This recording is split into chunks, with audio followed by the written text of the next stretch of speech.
Well, good day, everyone. I'm Marvin Thomas, Heritage Planning and Policy Advisor with the Heritage Conservation Branch at the Ministry of Parks, Culture and Sport. And welcome to the second day of our webinar series. And welcome back to everyone who took in Tuesday's webinars. And greetings to those just joining us today. So before beginning, I respectfully acknowledge that here in Regina, we're in Treaty 4 territory and traditional lands of the Cree, Nakota, Dakota, Lakota, Anishinaabe, and homeland of the Métis. Thank you. So on Tuesday, we saw some examples of tourism initiatives built around historic places and their stories. And today, we'll look at some projects that are diverse in scale and location and end use, but all illustrate how historic buildings can contribute to business success. Again, I'll remind everyone, please keep your microphones and cameras turned off during the presentations. And I'll ask you to hold any questions until the end of the hour. You can also put questions in the chat and we'll do our best to get to them. So our first presenter is Tina Cresswell, Town of Maple Creek counselor, business person, and entrepreneur. And Tina, I know our guests are going to enjoy hearing about the rehabilitation projects you undertook in Maple Creek.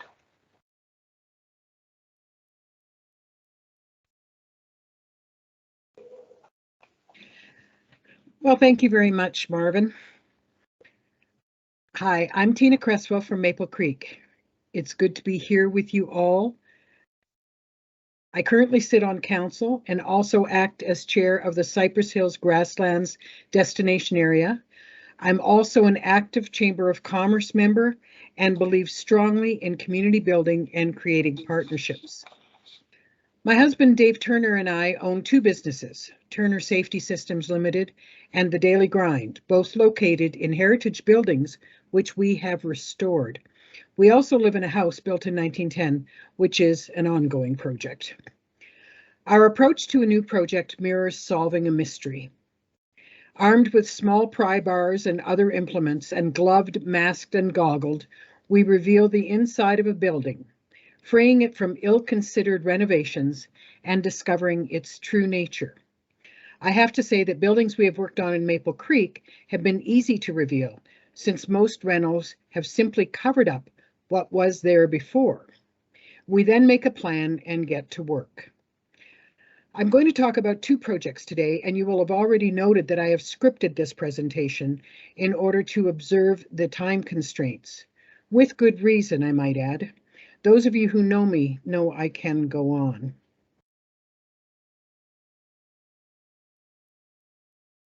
"32 Pacific Avenue, former home of the Star Cafe and Grill, was the first restoration Dave and I took on in Maple Creek.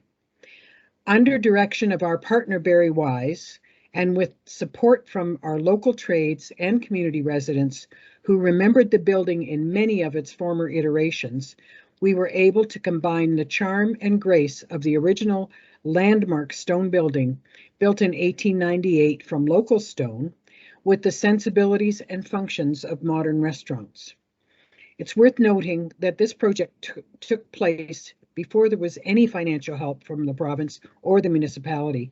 Later, the stucco was refurbished with the help of the Main Street program.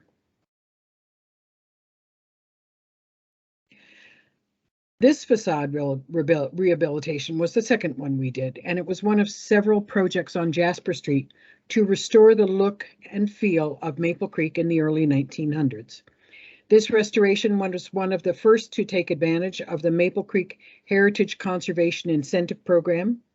When the town of Maple Creek adopted the Heritage Conservation Incentive Program, we were the first community in Saskatchewan to adopt a tax incentive program for the conservation of built heritage outside of the cities of Saskatoon and Regina.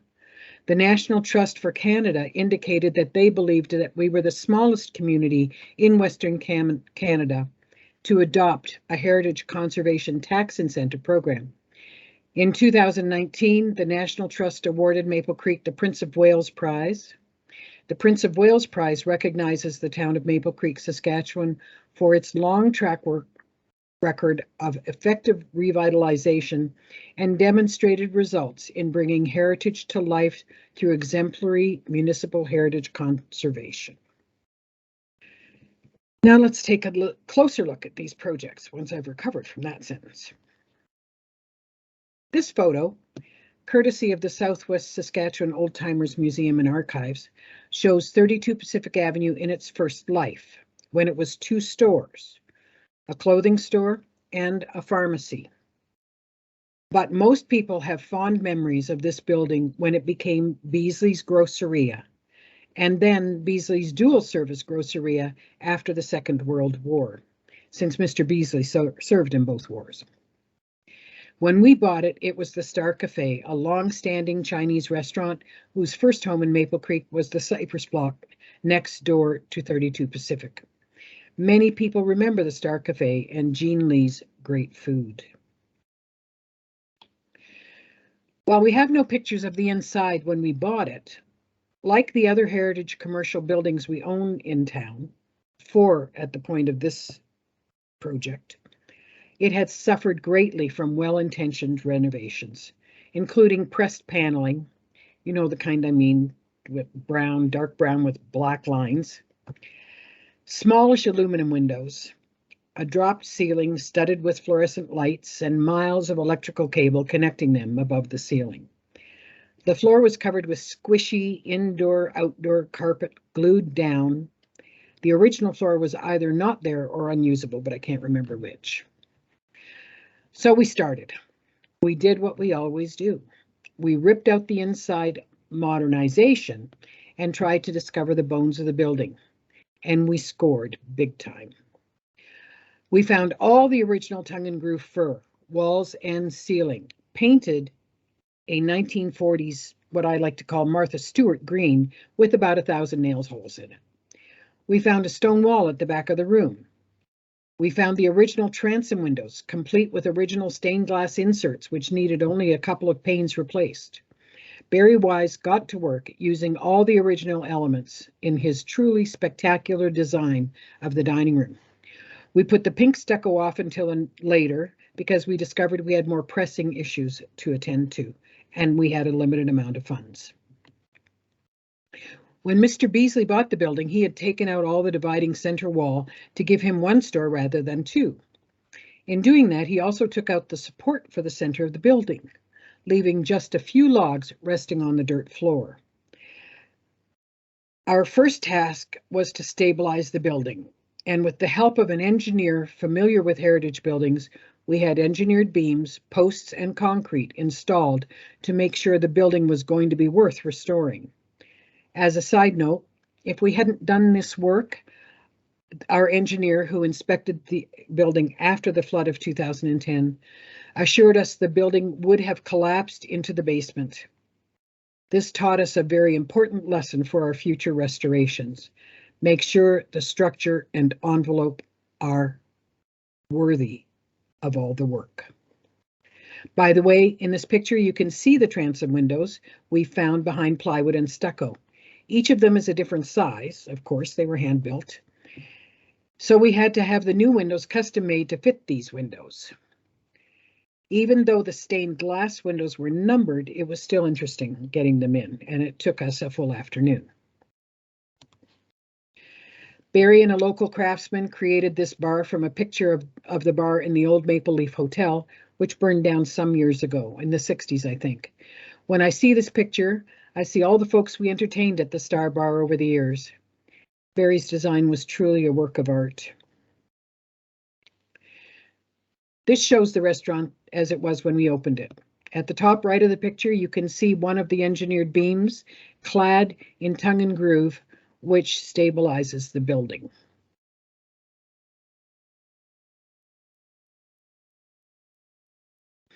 About 8 years after the opening in June 2007, we were able to do the stucco work and refresh the paint on the outside of the building with the help of the Main Street program. That's my husband Dave putting the finishing touches on the facade.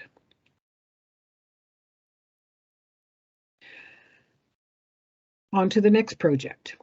Once again, thank you to the Southwest Saskatchewan Old Timers Museum and Archives for the wonderful pictures. This helped us a lot with our next project, 130 and 132 Jasper Street, or the Rex Cafe project, one of the first projects supported by the Saskatchewan Main Street Program, Maple Creek Heritage Conservation Bylaws, and the Heritage Small Business Loans Association. The Rex Cafe started in the building on the right and ended up in the building on the left. When we bought 132 Jasper Street in 2005, one of the front windows of this building was boarded up and the other window had a very large crack in it. We wanted to get on with the business of a coffee shop, so we replaced the windows and ripped out the inside of the building, which mirrored the outside in beauty and aesthetics. We found original tin on the walls, a savage tin ceiling because of an install of heating on the ceiling, the remnants of which we installed in our 1910 house, built the same year as this property. We painted what we found and opened the coffee shop, which we ran for several years in that state. And in fact, we painted the outside of the siding and it looked worse. This project had the invaluable support of the provincial and municipal governments, which quite frankly was the only way we could undertake the restoration. The heritage architect supplied the template, which was drafted by Tilbury Designs, and local contractors got to work. When Darcy Dietrich, our contractor, took the dated facade off, we could clearly see not only the upstairs window size, but also the transom windows, which had been covered up with siding and lining on the inside. Alas, no stained glass, but this was a much less grand building than 32 Pacific, so we really didn't expect it. We put shiplap on the upper facade rather than the tin brick the buildings had originally for two reasons. Because the replica tin brick was too expensive for the project, and because I love color and wanted the facade to be colorful and attract business. We chose the colors from a palette Royce Pettyjohn, who worked for the town at that time, gave us that included approved heritage colors. Here's the finished facade in 2015. Today, if you come to visit, you will see a yellow door on the daily grind and will note the green is a little muted from the sun and weather, which is as it should be. I just wanted to take a minute to bring up a couple of important points about heritage restoration. First of all, it is a community experience. We met many people during our restorations and heard their stories.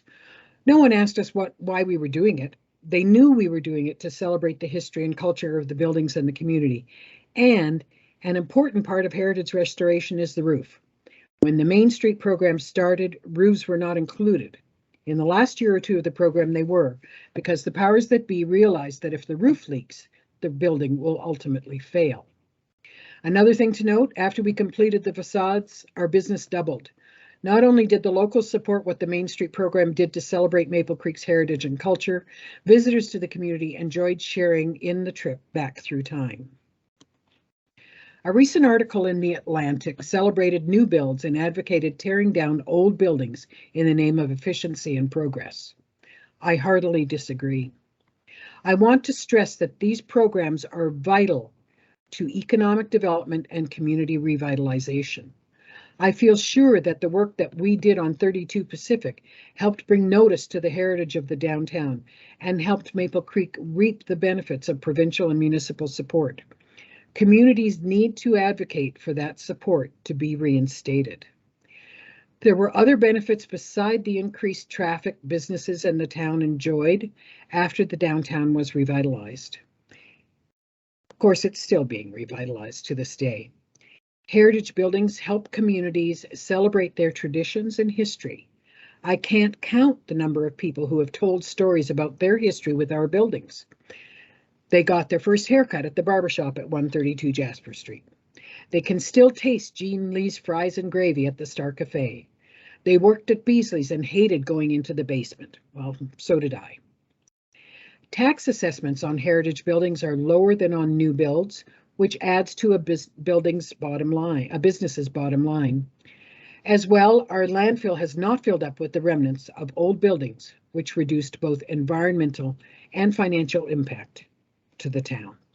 I will note that these pictures were taken yesterday, a rather bleak and gray day, because I couldn't find pictures in my archive. I will also note that the brown building in the upper picture is actually a fairly modern building, which the owner chose to put a storefront on that was reminiscent of older times, so it fits into the rest of the streetscape.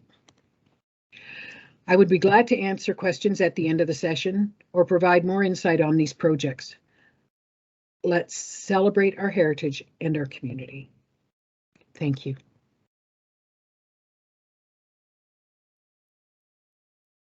Thank you, Tina. There's a couple of really eye-popping transformations of some historic buildings there. Thanks so much for telling us about them and some of the broader community impacts those projects have resulted into. And thank you for staying to the end. I'm sure there may be a question or two about them.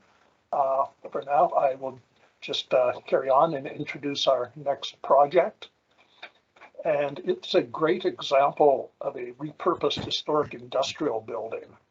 Alton Tangedal Architect Limited was the project architect, and Alton Tangedal is here to tell us about this very interesting redevelopment in Regina's historic warehouse district. So Alton, I'll just turn it over to you.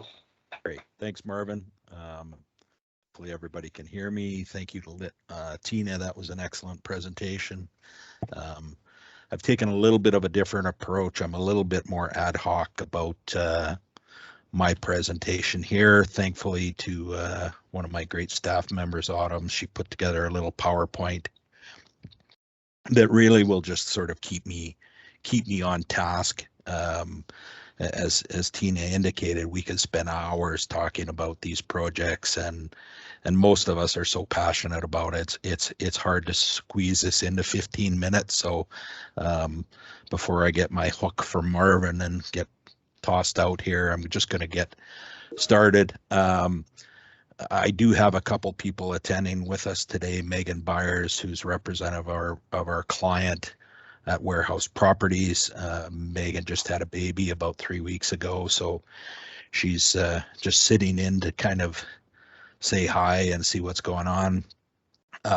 Coincidentally, my son Evan Tangedal is also the commercial real estate agent with ICR that's representing this building, so there might be some interesting questions that come out of it for him as well. So without any further ado, I'll just jump right into this. So the project began really, people will see probably more in the next couple slides that Weston Bakery's been around for a long time. Those of us that grew up in Regina remember Weston's and McGavin's Bakery and the smell of bread that wafted over the whole entire region. I think I still smell it when I drive by the building or I'm at the building. But so the project was in a fairly significant state of disrepair, just having been left unattended for quite a few years. So as most people can attest here, renovating one of these buildings is not for the faint of heart. Your passion sometimes has to override your wallet a bit in pulling the project together. Our clients from Warehouse Properties saw the vision and opportunity to create a vendor market. They were looking at a space that would bring people together. We have obviously farmers, very well-known farmers market here in Regina, but obviously seasonally, it really gives us limited potential. So there were some people through Local and Fresh here that had been doing some direct farmer to user distribution of groceries and farmer produced products that was looking for a place. They've proved to be a great partner in pulling that together. If anybody's been in the space, there's been a little bit of movement. Everyday Kitchen, who was one of the original tenants on the main floor of the 3-story building, has actually recently moved to the garage building, and that's one of my, I guess, biggest passions about this project. That I had to fight long and hard to prevent people from tearing that one down, and it's proved to be quite a statement in our neighborhood. So when taking on a large renovation like this, or any heritage renovation, you really can't ignore common sense. You have to use good judgment, create a vision for your project. Our clients from Warehouse Properties, as I indicated, we're looking for a gathering space where they could bring business people together, create markets. We've seen them in lots of major centers, whether it's Vancouver, Winnipeg, Toronto, those types of things. They've been much better at that. Regina hasn't historically been great at respecting our old character buildings. We've lost a lot of really nice properties in downtown Regina, but the Warehouse District is certainly an advocate for ensuring that we try and salvage some of what we've got. The practical side of every one of the building developments, heritage or not, is there's lingering pieces of historic materials that aren't always friendly. Asbestos, lead paints, PCBs are now real environmental challenges, but I can say some of these are the most durable materials I've ever seen, which also makes them problematic and costly to get rid of. Sorry, I'm just going to bounce around here a little bit. If I can say one thing about approaching development, it would be your best investment to encourage you to get knowledgeable and committed consultants. As Tina indicated, having a structural person look at the building early on, understand the mechanical systems, electrical systems, that building structure, the environment. When Warehouse Properties took on this building, and we were not right in the forefront of that, which is kind of why I'm mentioning this, there was an awful lot of existing equipment left in there from Weston Bakery. A lot of that equipment, large ovens and stuff, contained asbestos materials, which they weren't really prepared for. So the cost of the demo alone proved to be fairly significant. So if your target is to redevelop it into a specific type of building, make sure you understand what you're starting with, what your end goals are. You always have to make sure that, again, as a heritage building, we want to maintain the character as best we can. We want to ensure that, we follow any standards and guidelines. So again, a good heritage consultant that can provide you with statement of significance, conservation plans, those types of things, are just added bonus in trying to get you to the end goal of tapping into some of those resources, whether it's Main Street program or tax abatements, those types of things. There's always hidden rules that go along with some of that stuff, so you kind of need to be prepared when you walk into a building like this, where you've got coolers and freezers and pumps that probably have refrigerant materials that need to be evacuated properly and disposed of properly. It's important to know that.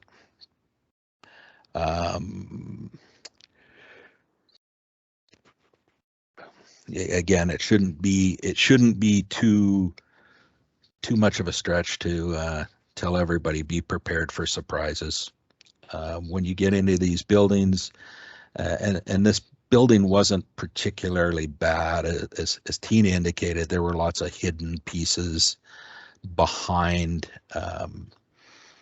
behind walls. This was very much an industrial building, so there weren't a lot of pieces that were hidden. What we're seeing here, actually, in the picture on the right and the picture on the left, is now the Warehouse Brewery. That actually was the horse stable for delivering bread. They've raised the floor at the front portion of the building to use it as more loading docks. But there were some historic pieces in there that they've been able to play off of a little bit and deliver some interesting dialogue to people that are in the space. Probably the biggest challenge in dealing with the developments of any of these types of buildings is codes. You know, whether it's a 10-year-old building now or a 110-year-old building, the National Building Code generally changes on a 5-year cycle, gets implemented 2 or 3 years after it's changed. In no disrespect to anybody in the building code industry, but a lot of our people that are doing plan reviews now are very young. They're not that experienced at site situations, and cannot quite get away from the black and white of the book. We certainly want to work with them. Weston Bakery, we had to actually bring in a fire consultant to help us get some ratings approved in a few areas, which is both costly and a little bit aggravating at times, but the project was better for it. I'm just going to kind of move through the pictures. I'm just going to talk about this one for a minute, because this is actually the center picture here is the garage building. The roof had actually collapsed. It was a fairly central argument between myself and the structural engineer on whether the building should be saved or not. Although I didn't have a goal of everyday kitchen being in there, I saw the potential for a beautiful wide open industrial space. So the majority of the roof was removed and rebuilt.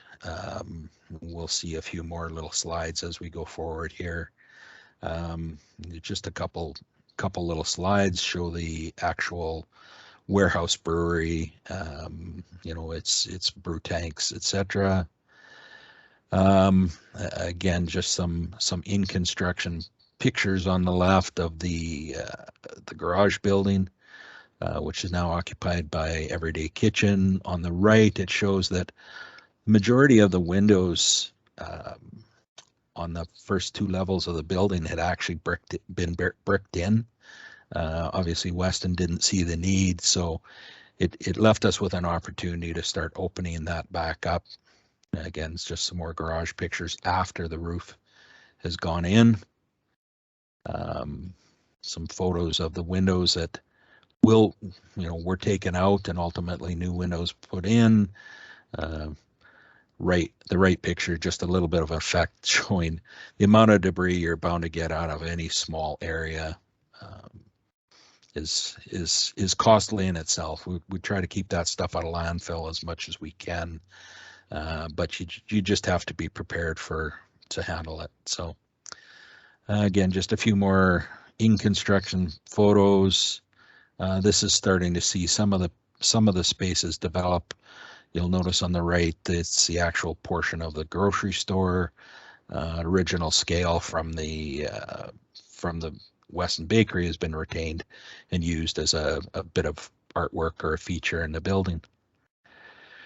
So in just sort of concluding here, here's some of the pictures of the main floor of the 3-story building. The facade of the 3-story building is actually the only designated portion of this building. There's nothing really inside, although we've tried to bring out as much of the original character as we can. All of the windows on the main floor have just been sealed on their original plaster finishes. Kept the ceilings exposed as much as we can. This is, the washrooms at the rear on the left-hand side of the main floor, but on the right-hand side, we actually, if anybody's been into the space, the old loading docks is now being used as a gathering, meeting, entertainment type space, and we just took advantage of some of the beautiful brick that was there and enhanced it with some industrial type finishes. Grocery store again.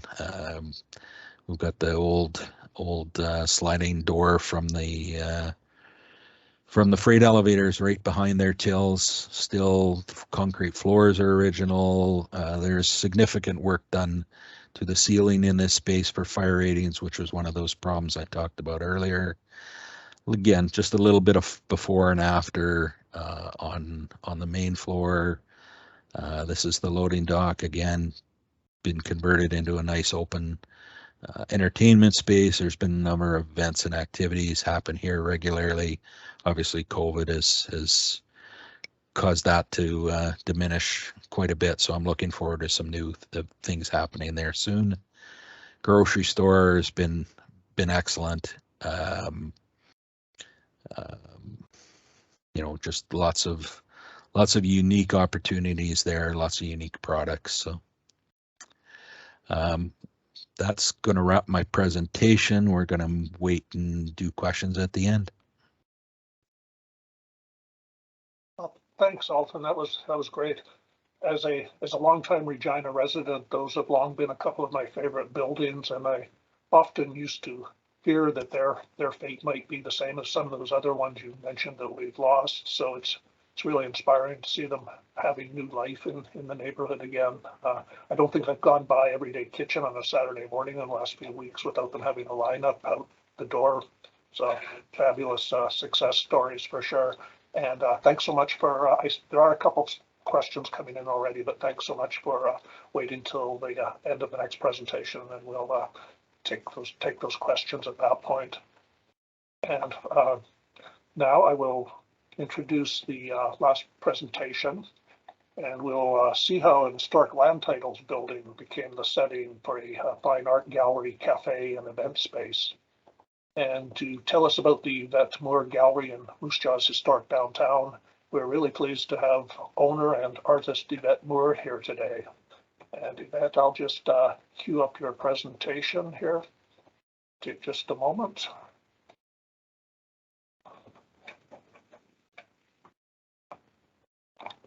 There we go. Can you see that? Yes, I can. Thank you. Okay, the floor is yours, and you can just cue me when you want a slide change. Okay, thank you. Good afternoon, everyone. And it's rather interesting listening to Tina and Alton, because a lot of the things that you spoke about were almost like taking words out of my mouth. You talked about passion, you talked about looking at these buildings, and for myself, I know I can speak for probably anybody who does get involved with these projects. You can almost see the project finished in your mind before you actually get there. And I know that that's exactly what happened when the opportunity for me came up in 1998 to purchase this building. So if you want to go to the next one, please. So basically what happened, I was part of another business prior to this for 3 years in a historic house in downtown Moose Jaw. And it's interesting, for kind of giving a little bit of history of what's happened in Moose Jaw at the time, is that one of the things that was a benefit to what we have in Moose Jaw today was that in the 1950s and 70s, and that time where other cities were growing and evolving and tearing down their buildings and replacing it with new, Moose Jaw sort of stood still. Nothing happened. Literally, at that point in time, when I moved here in 1986, you drove down Main Street and most of the buildings were either closed or they were in not good shape or whatever. So at the time, it seemed like things were really not in good shape for this downtown. But when we look back at it today, it was actually one of the best things that happened. Because of that, we now have in downtown Moose Jaw one of the best collections of historic buildings in a city this size. So going back from there, as the years have gone by, now you're lucky if you can find a space in downtown Moose Jaw, because everybody has taken on and started to restore the buildings and taken advantage and understanding the value of our historic buildings. So going back to May of 1998, it came time where I needed to find a new location. I had outgrown the location I had been in the previous business. So it's funny how things happen. The time came for me to move. I opened up the Times Herald, and right in the bottom left-hand corner is this request for proposals. So I'm looking at it, never had really understood that this is the direction I was going. I'm going to backtrack a little bit here. The reason I moved to Moose Jaw was because of my love for construction, restoration, what have you. I moved to Moose Jaw to go back to STI at the time, and I received my diploma in architectural engineering technology for the purpose of my being able to do some work in the field.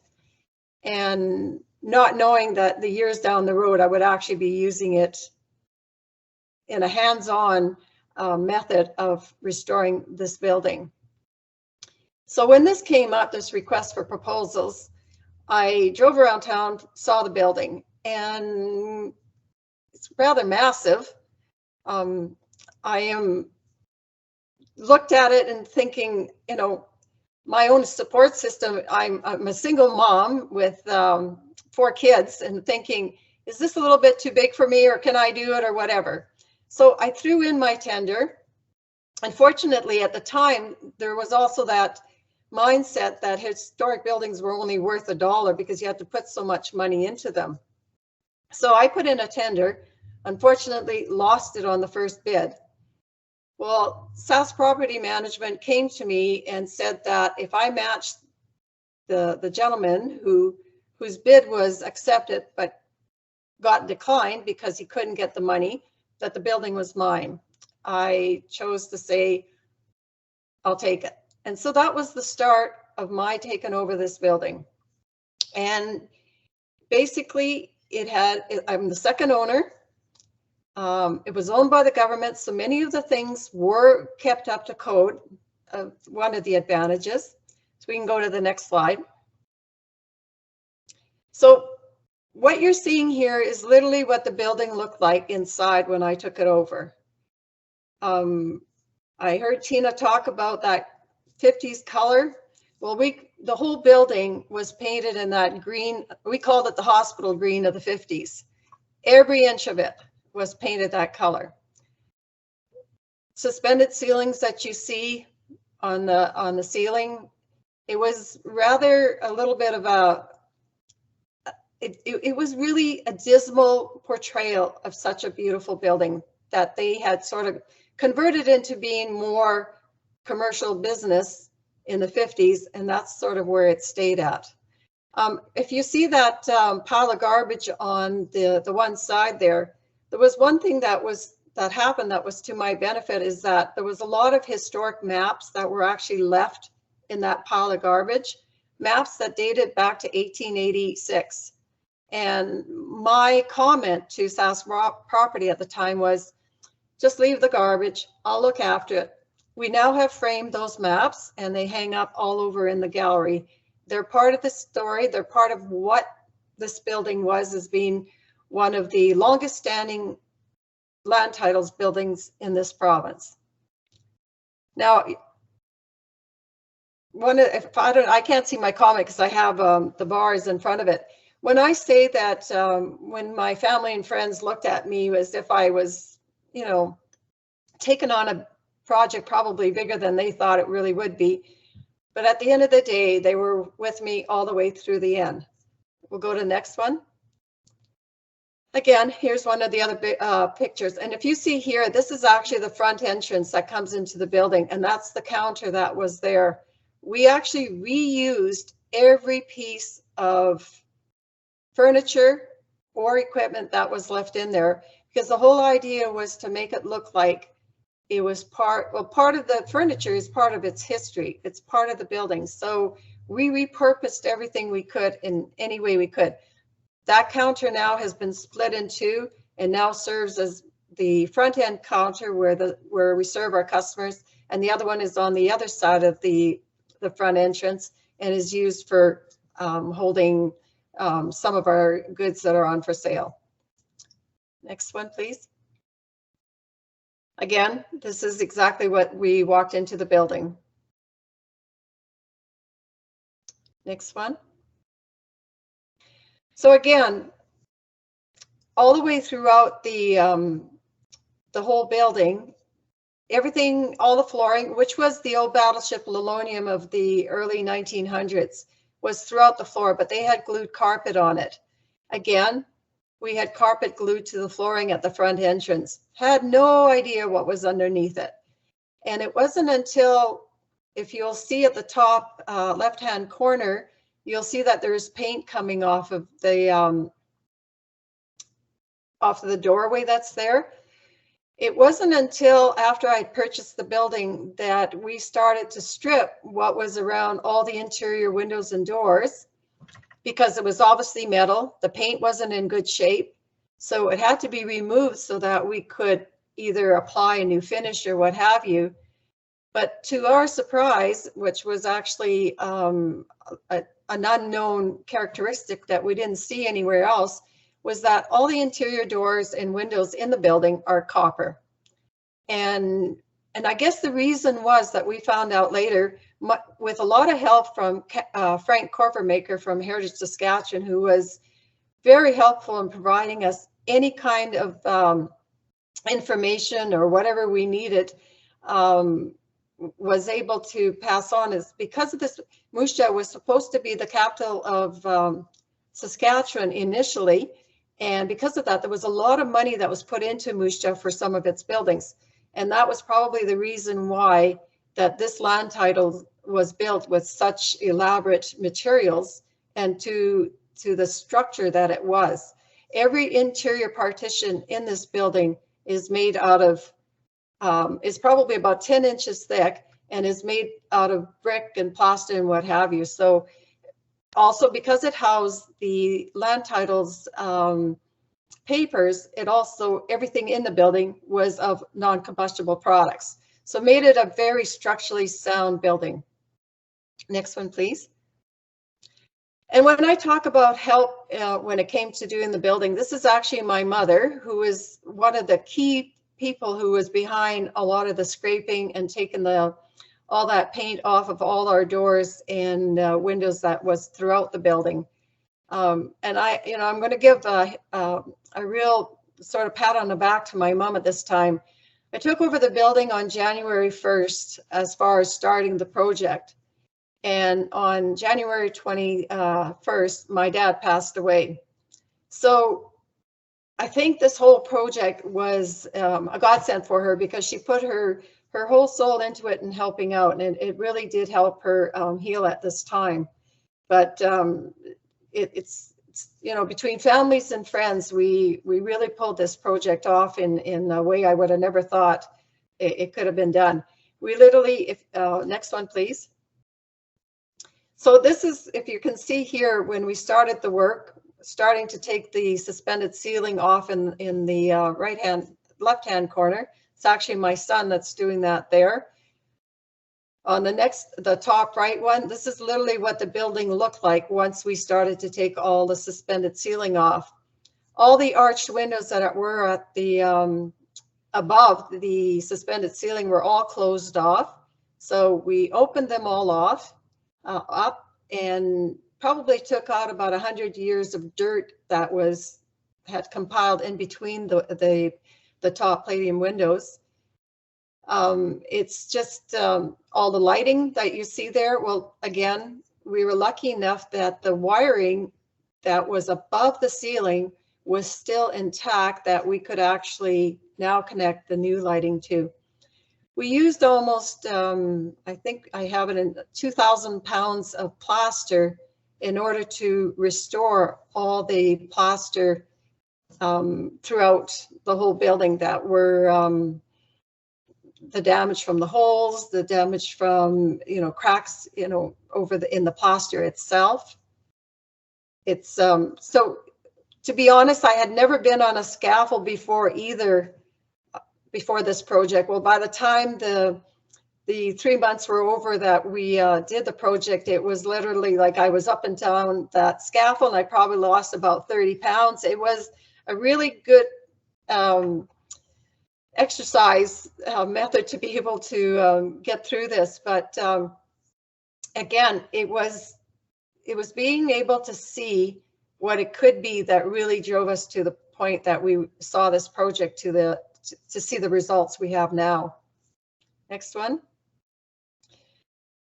So to be honest, it took us 84 days to complete the project from the time that we opened, took the building till we opened on March the 26th in 1999. What you see here is myself, my mother, and my 4 kids with Lieutenant Governor Jack Weeb, who actually cut the copper chain on our grand opening. And it was a moment that, you know, looking back, it's hard to believe it's going to be 23 years that a project to this is now being recognized. It's something that is a key element and a destination icon for the city of Moose Jaw. Next. So this is what it looked like when we first opened. And one of the things I recall when I had first taken over the building is I was actually in the other end of the building from this point, and I was looking towards this portion, and I recall thinking, how am I ever going to fill this? You know, I'm looking at almost 5,000 square feet and just trying to imagine in my mind how I'm going to fill it with the purpose that I wanted to see it be as an art gallery and showcasing our artisans from across Western Canada. And it's amazing how after even, I think it was after 10 years, 10, 15 years, I now look at it and say, I could probably use a building twice this size and I would fill it again.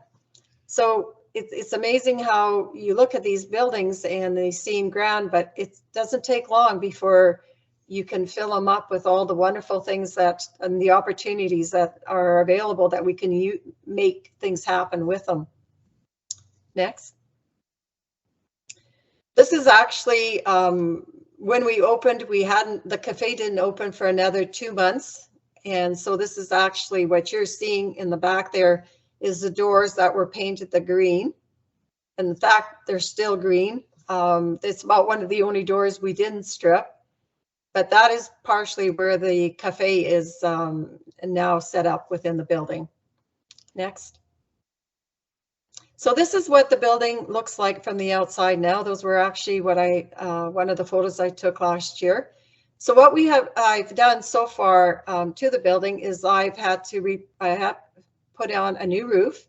I have replaced 15 of the windows, thanks to Heritage Saskatchewan. I have put in a new heating system. The whole interior has been redone, repainted, refloored, you know, literally from one end to the other. It's been redone or restored. I'm not going to say restored is the key word because I also use the colors on the interior from paint chips that we found within the building so that we could recreate the ambience of what it used to be like. Next one, please. Again, my front signage that I had constructed in 1999 is actually was made or I had recreated using tinnel stone and brick from the old SaskTel building that was next door to the land titles building, and so that it matched. So I was basically able to recreate something that looks like it has always been there. If you see the 1910 there, that's actually the tinnel stone that came from the building next door, but was built in the same year that the land titles building was. So it was just a win-win in being able to bring it back and use it again in this format. Next. So this is the interior of what the building is now. These were taken fairly recently. You can see in the background there as far as you can see the copper. That is part of it. The chandeliers are reproductions, but again, we use that design element to make sure it's sort of all work together. Next, please. So basically, I'm just showing you some interior shots, showing you how the windows have now been opened, how we've opened everything up. The only thing that I did different to the building, we didn't change anything. We put up the new walls for the cafe, but they were put up in a manner, if we ever want to take them down, we have not destroyed anything of the original features of the building. I say over and over again, if I had to build a gallery from scratch, I would build it exactly like what I have right now. It works so well for what we have been able to use. So to repurpose it, it's been the perfect example of what you can do without having to destroy the original features. Next, please. And again, some more of our interiors. It is one of the highlights of people seeing the copper that we do have in the building. It shows it off quite well. And when we market the land titles, the gallery actually, we always say that it's a great partnership to marry the architecture and the art together. Next, please. So here's, if you look at the top corner there, you'll see the area where the cafe was when we took it over, and this is what the cafe looks like today. If you look at the tables there, a lot of those are original tables that were left behind here in the building. So we just cleaned them up, redid all the tabletops, painted the legs to match the green. That was part of what the furniture was all painted. And you'll see the maps on the walls. Those are the maps that we reframed as well. Next. And one of the things that is part of our downtown events that we have every year is we have an annual Christmas in October that actually lasts for 2 months. And so now the building has become very much part of that event. And so I'm just showing you some of the photos of how we've incorporated all of everything that we celebrate in Moose Jaw, but we also celebrate within our buildings. And so this is it again at Christmas time, but just showing the features that we are able to use to celebrate what we all have. And again, thank you very much for your time. And again, anybody who has questions. Thank you very much, Yvette. What a gorgeous building. And in 84 days, that might be some sort of record. And I'm certainly seeing a lot of comments in the chat that attest to the fact that your gallery and business there really is a much loved Moose Jaw destination. So thanks so much for telling us all about it. And I'll just stop presenting there. And so thank you again to all of our presenters, and we do have some time for questions now at this point. Do have a couple that come in the chat. Maybe if other people are thinking about things they would like to ask, I'll just look at those. Have one. This relates to designation. Often mentioned the Weston's building. Weston's Bakery building is designated. This pertains to designation, and so the questions directed at Alton. That might have some comments too, since that building, I believe, is designated as well. But the question is, has the heritage designation helped or hindered the project? There are always people who see designation as a hindrance. How do we get over that mindset? Yeah, I think it's going to prove out in the long run to be an advantage to us. We have not taken advantage of some of the grants or things as of yet. There was a little bit of miscommunication with the City of Regina on our original submissions, actually done a little bit before I got involved, and some work was done in advance. So, but we are working with the city to try and work towards some sort of incentive from it. But I think long run, it definitely will be an advantage to us. Okay. Yvette, did you have any observations on that issue? Well, for me, I just followed through on everything. Because I was restoring it exactly to the way it was, I didn't encounter any issues because of the designation for the land titles. presently I'm just municipally designated. I have been told to get the provincial designation, and again, it's on my to-do list. So, but it's not been a concern or a drawback at all for me, because I am probably very 100% and try and preserve everything as well as possible. Okay, well, that's good, a good experience to hear about. We still do have a few minutes. If there's anything else anybody would like to ask any of our presenters about, type it into the chat, or just speak up with a question if you have one.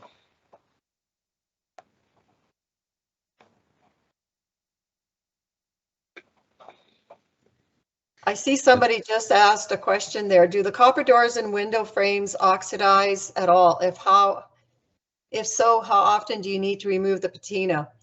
Actually, the only time that you'll see copper turn green or whatever other color is if they encounter moisture. We actually haven't touched the copper since we cleaned them off 23 years ago. The only thing that we see is that whenever anybody touches them with their hands, because of the oils in your hands, you might see some discoloration, like the copper will turn a little bit darker, and you will see sort of that sort of pattern of about arm's length across all the doorways and door frames. But other than that, no, the copper is exactly as we did it then. And it was strange how when we were after we removed the copper, we did a lot of research on how to clean it, and it was someone who happened to come into the gallery and said it was just a mixture of lemon juice and palm olive liquid detergent, and we used that with really fine steel wool, and the copper just glistened after that.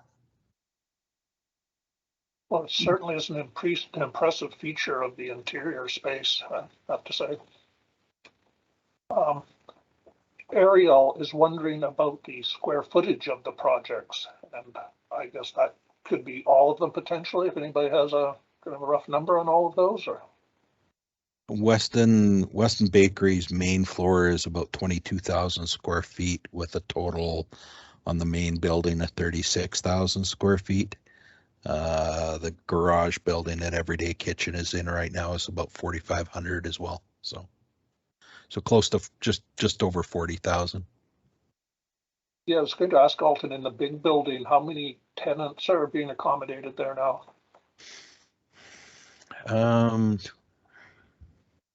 Well, the main floor is kind of a combination. So the local and fresh, they have the grocery store, they sublet the kitchen to Meld and their smoothie bar. They also manage the meeting space. So Warehouse Brewery would be the only other tenant on the main floor. And then there's a fitness studio on the second floor of the 3-story, hair salon, a media production company on the second floor of the 2-story, a real estate and an aesthetics group on the 3rd floor. So 2, 4, 5 plus the local market and warehouse. So 6 to 8, I guess, if you looked at that. So seemingly the landlord, the developer didn't have a problem attracting tenants to the development? No, it's actually gone quite well. I know there's been some turnover. We've had some vacant space for short periods of time, but generally speaking, there seems to be a demand for that type of environment. Just the natural brick, the plaster. The neighborhood is really good too. It's really growing as more buildings are redeveloped just north of Dewdney. It's become quite an attraction, I think. That's great to hear. Yvonne, or that, sorry, how much space were you working with there? Quite a lot. Oh, I think you're muted, Yvette. Okay, since we're nearing the end here, Peggy, I see you have a question. Can you quickly squeeze it in? Oh, sorry. Yeah, it was me who asked about the designation of the Western building. I was just curious to know whether or not it was designated when the owner took it over to redevelop it. It was not. It was not. So that was not a consideration at all. Okay. I'm just curious because there's always this problem about, no, I don't want any designation, because it stops me from. So yeah, anyway, one could go on about that. I was just curious. Yeah, no problem. Okay. Somebody asked about the location of Weston. It's 1300 block of Hamilton Street.